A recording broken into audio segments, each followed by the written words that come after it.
저는 이성우, 올해 50살입니다. 무역회사에서 이사직을 맡고 있어요. 25살에 첫 결혼을 했다가 36에 이혼하고 46에 미경이를 만나 재혼했죠. 그때만 해도 인생의 새로운 시작이라고 생각했어요. 그날도 평범한 가을날이었습니다. 베트남 출장을 앞두고 있었는데 갑자기 거래처에서 연락이 왔어요. 현지 사정으로 미팅이 연기됐다고 하더라고요. 공항에 가려던 참이었는데 허탈했죠. 그래서 평소보다 일찍 집으로 향했어요. 우리 아파트에 도착한 건 저녁 7시쯤이었어요. 엘리베이터를 타면서 문득 이상한 기분이 들었습니다. 뭔가 평소와 달랐달까요? 하지만 그때는 왜 그런 생각이 드는지 몰랐어요. 우리 집 현관 앞에 서자 더욱 이상했습니다. 거실 불이 켜져 있는데 지하 주차장에 미경이 차가 없었거든요. 평소 같으면 벌써 학원에서 수업을 하고 있을 시간이었어요. 그런데 왜 불이 켜져 있을까 하는 의문이 들었죠. 열쇠로 문을 여는 순간 현관에서부터 뭔가 평소와 다른 느낌을 받았어요. 공기가 달랐다고 할까요? 집안이 너무 조용했는데 그 조용함이 오히려 어색했습니다. 신발을 벗으면서 신발장을 보니 제 구두 옆에 낯선 남성 구두가 하나 있었어요. 처음엔 배송기사나 수리기사가 온 줄 알았어요. 하지만 그런 사람들은 보통 신발을 벗지 않거든요. 게다가 그 구두는 꽤 비싸 보이는 정장용이었어요. 순간 가슴이 두근거리기 시작했습니다. 거실로 들어가는데 안방에서 희미하게 소리가 들려왔어요. 대화 소리였는데 목소리가 두 개였습니다. 하나는 미경이 목소리, 또 하나는 낯선 남자 목소리였어요. 그리고 가끔 웃음소리도 섞여 있었죠. 그 순간 머릿속이 하얘졌어요. 설마 하는 생각과 함께 온몸이 굳어버렸습니다. 그런데 이상하게도 분노보다는 당황스러움이 먼저 밀려왔어요. 이런 상황을 어떻게 받아들여야 할지 몰랐거든요. 지금 생각해보면 그때부터 제 인생이 완전히 바뀌기 시작했던 것 같아요. 평범한 출장 취소가 이런 현실을 마주하게 할 줄이야. 그날 저녁 우리 집은 더 이상 안식처가 아니었습니다. 그 순간부터 제 행동은 본능적이었어요. 소리를 내지 않으려고 조심스럽게 움직였습니다. 평소 같으면 미경아, 집에 왔어 하고 큰 소리로 인사했을 텐데 그날은 왜인지 그럴 수가 없었어요. 안방에서 들려오는 소리에 더 집중해봤습니다. 대화 내용은 정확히 들리지 않았지만 분위기가 너무 자연스러웠어요. 마치 오랫동안 친했던 사람들끼리 나누는 편안한 대화 같았죠. 그리고 가끔씩 들려오는 웃음소리는 제가 들어본 적 없는 미경이의 웃음이었어요. 거실에 서서 어떻게 해야 할지 고민했습니다. 당장 안방으로 달려가서 문을 박차고 들어갈 수도 있었지만 그러기엔 뭔가 확신이 서지 않았어요. 만약 정말 수리기사나 학원 관련 업무 때문에 온 사람이라면 어떡하죠? 하지만 마음 한편으로는 이미 답을 알고 있었던 것 같아요. 그 구두의 주인이 누군지, 왜 미경이가 이 시간에 집에 있는지, 왜 그렇게 자연스럽게 웃고 있는지 말이에요. 핸드폰을 꺼내 녹음 기능을 켰습니다. 나중에 필요할지도 모른다는 생각이 들었거든요. 그리고 조심스럽게 안방 쪽으로 다가갔어요. 복도를 걸으면서 평소 삐걱거리던 바닥 소리가 이렇게 크게 들린 적이 없었던 것 같아요. 안방문 앞에 서니 이제 대화 소리가 더 선명하게 들렸습니다. 남자는 30대 중반 정도로 보이는 목소리였어요. 그리고 미경이와 나누는 대화가 단순한 업무 얘기는 아니었습니다. 너무 사적이고 친밀했거든요. 순간 다리에 힘이 빠졌어요. 벽에 기대서서 계속 들었는데 제가 모르는 미경이의 모습이 그 목소리 속에 있었습니다. 지난 몇 년간 함께 살면서 한 번도 들어본 적 없는 톤이었어요. 그때 갑자기 안방에서 소리가 잦아들었습니다. 혹시 제가 있다는 걸 눈치챈 건 아닐까 하는 생각에 가슴이 쿵쾅거렸어요. 하지만 곧 다시 조용한 대화가 이어졌죠. 이제 선택해야 했습니다. 당장 들어가서 확인할 것인가, 아니면 더 기다려볼 것인가. 그런데 그 순간 제 휴대폰이 진동했어요. 문자 메시지였는데 미경이에게서 온 거였습니다. 학원에서 늦어진다는 내용이었어요. 그 문자를 보는 순간 모든 게 확실해졌습니다. 지금 안방에 있는 미경이는 학원에서 늦어진다고 거짓말을 하고 있었던 거죠. 손이 덜덜 떨렸어요. 이제 더 이상 의심이 아니었습니다. 그 문자 메시지를 받고 나서 제 머릿속은 완전히 하얘졌어요. 학원에서 늦어진다고 하는 아내가 지금 안방에서 다른 남자와 함께 있다니. 이런 상황을 어떻게 받아들여야 할지 정말 막막했습니다. 처음 든 생각은 당장 안방문을 박차고 들어가는 것이었어요. 하지만 손은 문고리에 가지 않았습니다. 그 대신 거실로 돌아와서 소파에 털썩 주저앉았죠. 온몸이 떨려서 제대로 서 있을 수가 없었거든요. 그때 갑자기 예전에 드라마에서 본 장면이 떠올랐어요. 불륜 현장을 목격한 남편이 경찰에 신고하는 장면 말이에요. 그래서 112에 전화를 걸려고 했는데 문득 의문이 들었습니다. 이런 상황에서 경찰이 정말 도와줄까? 인터넷으로 검색해보니 간통죄가 없어진 지 몇 년이 됐더라고요. 그러니까 불륜 자체로는 경찰이 개입할 수 없다는 얘기였습니다. 하지만 주거침입이나 협박 같은 걸로는 신고할 수 있을 것 같았어요. 고민 끝에 112에 전화를 걸었습니다. 상황을 설명하면서도 목소리가 떨렸어요. 집에 허락 없이 들어온 남자가 있다고, 아내와 함께 있는데 뭔가 이상한 상황이라고 말했죠. 경찰이 출동하겠다고 했어요. 전화를 끊고 나서 다시 안방 쪽을 살펴봤습니다. 아직도 조용한 대화 소리가 들려왔어요. 이제 시간 문제였습니다. 경찰이 오면 모든 게 드러날 테니까요. 그런데 이상하게도 마음 한편으로는 모든 게 끝났다는 안도감 같은 것도 들었어요. 그동안 뭔가 이상하다고 느꼈던 것들이 이제야 설명이 됐거든요. 미경이의 변한 행동들, 늦어지는 귀가 시간들, 핸드폰을 숨기는 모습들. 재혼을 결심할 때 많은 사람들이 걱정했었어요. 서로를 충분히 알지 못한 채 결혼하는 거 아니냐고요. 하지만 전 미경이를 믿었습니다. 첫 결혼의 실패 후에 만난 사람이라 더욱 소중했거든요. 그런데 지금 이 상황을 보니 그때 사람들 말이 맞았던 것 같아요. 정말로 저는 미경이를 제대로 알지 못했던 거죠. 겉으로 보이는 모습만 보고 판단했던 것 같아요. 경찰이 올 때까지 10여 분 정도 기다렸는데 그 시간이 정말 길게 느껴졌어요. 안방에서는 여전히 소리가 들렸고 저는 거실에서 무엇을 해야 할지 몰라 그냥 앉아 있었습니다. 지금 생각해보면 그 순간이 제 인생에서 가장 복잡한 감정을 느꼈던 시간이었던 것 같아요. 분노와 배신감, 그리고 이상한 해방감까지 모든 게 뒤섞여 있었거든요. 경찰이 도착한 건 신고한 지 15분 정도 지난 후였어요. 인터폰이 울리자 마음이 더욱 복잡해졌습니다. 이제 돌이킬 수 없는 상황이 된 거죠. 경찰관 2명이 올라왔어요. 한 명은 40대 정도 되어 보이는 경위, 또 한 명은 젊은 순경이었습니다. 상황을 설명하는데 목소리가 떨려서 제대로 말이 나오지 않았어요. 그런데 경위가 제게 조심스럽게 물어봤습니다. 혹시 부부싸움은 아니냐고, 그리고 간통 같은 건 이제 경찰이 개입할 수 없다고 하더라고요. 저는 주거침입이라고, 허락 없이 들어온 거라고 다시 설명했어요. 경찰관들과 함께 안방으로 향했습니다. 이제 안방에서는 소리가 들리지 않았어요. 혹시 제가 경찰에 신고하는 소리를 들었나 싶었죠. 경위가 문을 두드렸습니다. 잠시 후 미경이가 문을 열었어요. 머리가 조금 흐트러져 있었지만 비교적 침착한 표정이었습니다. 그 뒤로 30대 중반 정도의 남자가 보였어요. 키가 크고 제법 잘생긴 편이었죠. 미경이는 저를 보더니 당황한 기색을 보였어요.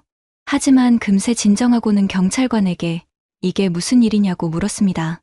그 모습이 너무 당당해서 오히려 제가 당황스러웠어요. 남자는 자신을 김태준이라고 소개했어요. 미경이 학원에서 수학을 가르치는 강사라고 하더라고요.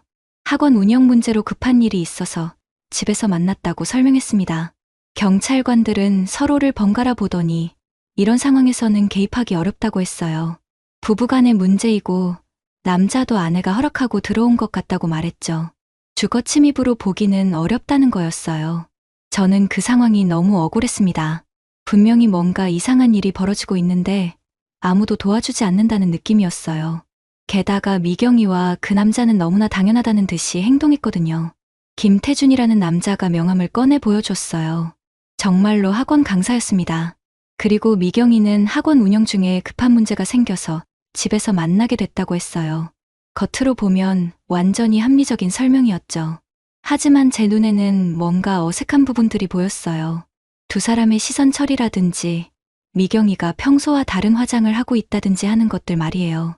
그런데 그런 걸 경찰에게 어떻게 설명해요?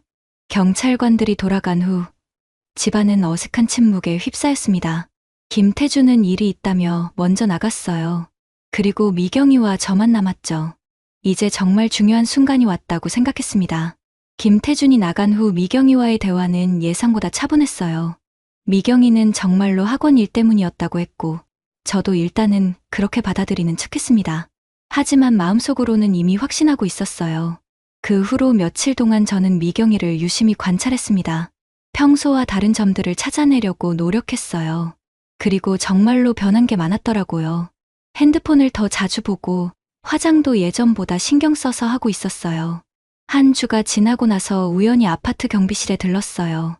박만수 경비원과는 평소에도 자주 인사를 나누던 사이였거든요. 그런데 그분이 조심스럽게 말씀하시더라고요. 박 경비원은 그날 오후에 젊은 남자가 우리 집을 찾아온 걸 봤다고 했어요. 그런데 그 전에도 몇 번 본 적이 있다고 하시더라고요. 보통 제가 출장 가거나 회사에 있을 때 왔다는 거였습니다. 그 얘기를 듣고 나서 가슴이 철렁 내려앉았어요. 그러면 이미 오래전부터 이런 일이 있었다는 뜻이었거든요. 단순히 그날 하루의 일이 아니라 계속되어 온 일이었던 거죠. 경비원에게 출입 기록을 확인할 수 있냐고 물어봤어요. 하지만 개인정보 보호 때문에 어렵다고 하시더라고요. 다만 필요하면 정당한 절차를 거쳐서 요청하라고 조언해 주셨습니다. 그렇게 며칠이 더 지나자 동네에서 소문이 돌기 시작했어요. 아파트 부녀회에서도 어떤 분이 저에게 조심스럽게 물어보시더라고요. 혹시 집에 무슨 일이 있었냐고요. 알고 보니 그날 경찰차가 온 걸 여러 사람이 목격했대요. 그리고 젊은 남자가 자주 우리 집을 드나드는 것도 몇 명이 봤다고 하더라고요. 아파트에서 이런 일은 금세 퍼지는 법이죠. 그때부터 정말 견디기 힘들어졌어요. 이웃들의 시선도 부담스러웠고 미경이와의 관계도 더욱 어색해졌어요. 집에 들어가는 게 무섭다고 할까요? 또 무슨 일이 벌어질지 모르겠더라고요. 회사에서도 집중이 안 됐어요. 일을 하면서도 계속 미경이가 뭘 하고 있을까 하는 생각만 들었습니다. 혹시 또 그 남자와 만나고 있는 건 아닐까 하는 의심이 계속 들었어요. 그러던 중에 미경이 학원에서 일하는 다른 강사 한 분을 우연히 만났어요. 그분이 김태준에 대해 얘기해 주시더라고요. 학원에서 인기가 많은 강사라고. 그런데 기혼 여성들과 자주 문제를 일으킨다고 하시더라고요. 그 얘기를 듣고 나서 이제 더 이상 참을 수가 없었어요. 이건 단순한 오해가 아니라 정말로 무슨 일이 벌어지고 있다는 확신이 들었거든요. 이제 직접 나서야 할 때가 온 것 같았습니다. 더 이상 미루고 싶지 않았어요. 그날 저녁 미경이가 학원에서 돌아오자마자 진실을 확인하기로 했습니다. 이제 돌려서 말할 시간도 없었고 확실히 해야겠다는 생각이 들었거든요. 미경이는 평소처럼 학원에서 힘들었다고 하면서 들어왔어요. 하지만 제 표정을 보더니 뭔가 이상하다는 걸 눈치챈 것 같더라고요. 거실 소파에 나란히 앉았는데 분위기가 너무 무거웠습니다. 저는 조심스럽게 김태준 얘기를 꺼냈어요. 그날 집에 왔던 일, 그리고 그 후로 계속 신경 쓰였다고 말했습니다. 미경이는 처음에는 별일 아니라는 듯이 반응했어요. 정말로 학원 일이었다고요. 하지만 제가 경비원에게 들은 얘기를 하자 표정이 변하기 시작했어요. 그 전에도 몇 번 왔었다는 거? 제가 없을 때 주로 왔다는 것들을 말하니까 더 이상 시치미를 뗄 수 없었나 봐요. 한참 동안 침묵이 흘렀습니다. 미경이는 고개를 숙이고 있었고 저는 대답을 기다렸어요. 그 시간이 정말 길게 느껴졌습니다. 마침내 미경이가 입을 열었을 때 제가 예상했던 말이 나왔어요. 미경이는 김태준과 만나고 있다고 인정했어요.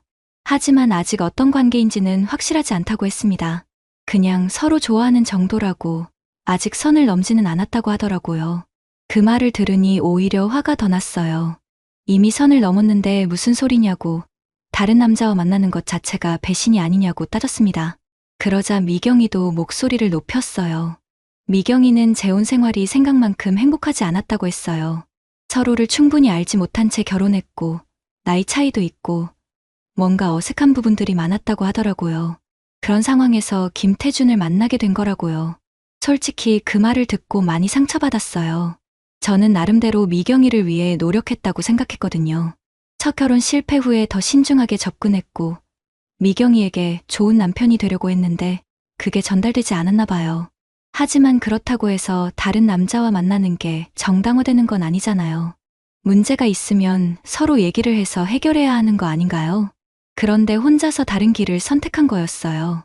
결국 그날 밤 우리는 많은 얘기를 나눴습니다. 서로에 대한 불만들, 재혼에 대한 후회들, 그리고 앞으로 어떻게 할 것인지에 대해서요. 하지만 이미 깨진 신뢰를 회복하기는 어려워 보였어요. 미경이는 김태준과의 관계를 정리하겠다고 했어요. 그리고 우리 관계도 다시 시작해보자고 하더라고요. 하지만 저는 이미 마음이 떠났다는 걸 느꼈습니다. 한 번 배신당한 마음은 쉽게 치유되지 않더라고요. 그 대화 이후로 며칠 동안 집안 분위기는 정말 어색했어요. 미경이는 김태준과의 관계를 정리하겠다고 했지만 저는 이미 이 결혼 생활을 계속할 마음이 없었습니다. 신뢰가 깨진 상황에서 억지로 붙잡고 있을 필요는 없다고 생각했어요. 그래서 이혼 전문 변호사를 찾아갔습니다. 상황을 설명하니 변호사는 현실적인 조언을 해주더라고요.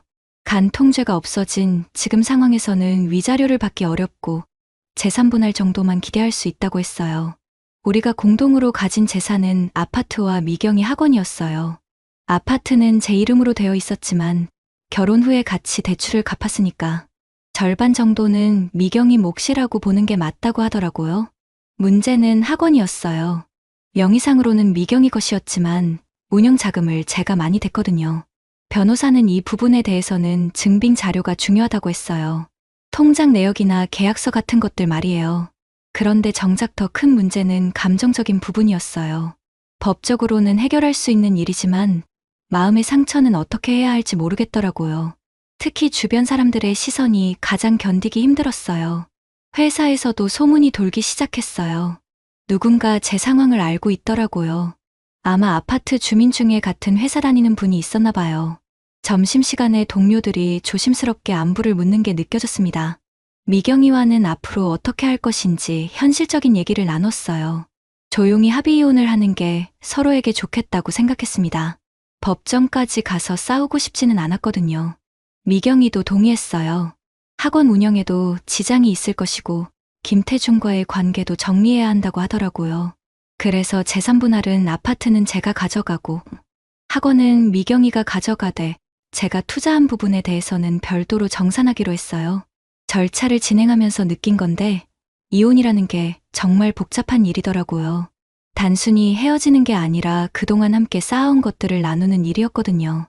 감정적으로도 힘들고 실무적으로도 번거로웠어요. 하지만 그 과정에서 한 가지 깨달은 게 있어요. 감정적으로만 접근하면 더 큰 손해를 볼 수 있다는 것이었습니다. 분노나 원망보다는 냉정하게 현실을 받아들이고 대처하는 게 나은 것 같았어요. 2달 정도 지나서 모든 절차가 마무리됐습니다.